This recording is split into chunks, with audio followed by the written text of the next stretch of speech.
Och vad gör man inte för att sätta lite sprätt på tillvaron under pensionen? Ja, heter man Christer som precis gick in här, då köper man sig en arbetsbåt för timmerjobb, trycker in en Volvo Turbo 6 och sen har man jäkligt roligt. Dårenskap kan man väl kalla det här. Det är en gammal flottningsbåt som jag har fått tag på från 1956 och haft långa funderingar på att sätta in en Volvo Penta, en turbomotor. Så efter många om och men så fick jag tag på en 6-cylindrig TMD 40 motor, alltså en 4 liters turbo 6 som jag har monterat in. Sen har jag ett backslag tillhörande som ska vara till den här motorn med rätt utväxling. Sen har jag byggt en drivaxel och tagit den från en BMW till propelleraxeln till en speciell lagring som är gjort. Men varför bygger man då en sån här båt för sina pensionspengar? Jo, för att få rätta ljudet. Motorer har varit mitt starka intresse i många år, så att jag tänkte nu när jag är en glad pensionär då ordnar jag det här. Ja, det är lite Åsa-Nisse. Båten har ju samma namn som hans fordon hade också. Ja, men precis. Det är lite poängen med det. Jag bestämde mig tidigt skede. Den här båten ska heta Eulalia. Största fördelen med de här båtarna, det var ju att dra bommar och styra timmer framför sig på en del.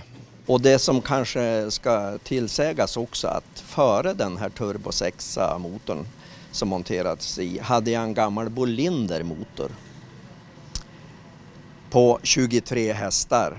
Och det var väl också skönt ljud i den, men det går inte att jämföra med den här nya motorn. Den är på 125 hästar, så jag har över 100 hästar mer att köra med. Det känns som att det räcker till, eller är de rätt tung de här va? Ja, de är ganska tung. Det är 2,5-2,7 ton ungefär. Men just i det här läget så är ju den här motorn för stor för båten. Motorn tar över och när man drar på fullt. Och du har varit ute och kört en gång, men då gick det sönder? Ja, jag körde halva sommaren i fjol. Men den här motorn är så pass kraftig så att drivlinan höll inte. Så det måste bytas och det är det vi håller på med nu. Det här trodde jag skulle hålla det som var gjort, men det gjorde det inte, utan det gick sönder efter halva sommaren. Men det ska bli ordning på det. Det finns grejer som håller för såna här saker som jag ska inhandla. Här är ju där lagringen ska sitta till propelleraxeln som kommer att bli helt nytt. Och som ska förhoppningsvis hålla för över 200 hästar. Så att jag känner mig säker att blir det här nu bara gjort så kommer det inte vara något problem. Är det så här man fördriver tiden när man är pensionär? Ja, det kan man säga. Har man ett sånt här brinnande intresse för motorer och båtar, då lägger man ner tid och pengar. Har du räknat på hur mycket cash du har spenderat? Nej, det vill jag inte ens tänka på. Men det är ju roligt och det är det jag vill ha fram med en sån här grej. En åktur då? Jag kan tänka mig att det är ett bra virvel i tanken.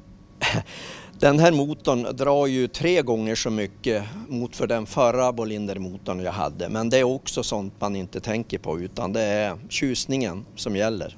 Sen har man några rör i akten här också. Ja, det är ett ganska bussigt avgasrör här så att ljudet blir ju lite maffigare. Jag fick den här idén för ett par år sedan och jag kunde inte motstå och leta rätt på en turbomotor och sätta in innan jag blev nöjd.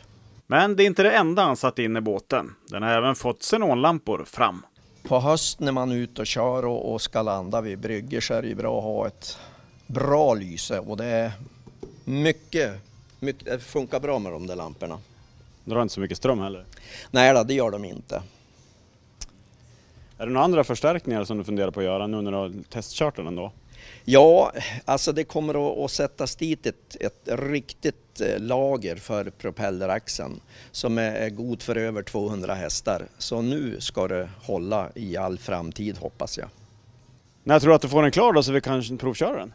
Ja, det är det som är ett litet problem. Jag har ju en mekaniker som har massa annat att göra, men det är på tapeten att vi ska snart börja och svetsa ihop grejerna.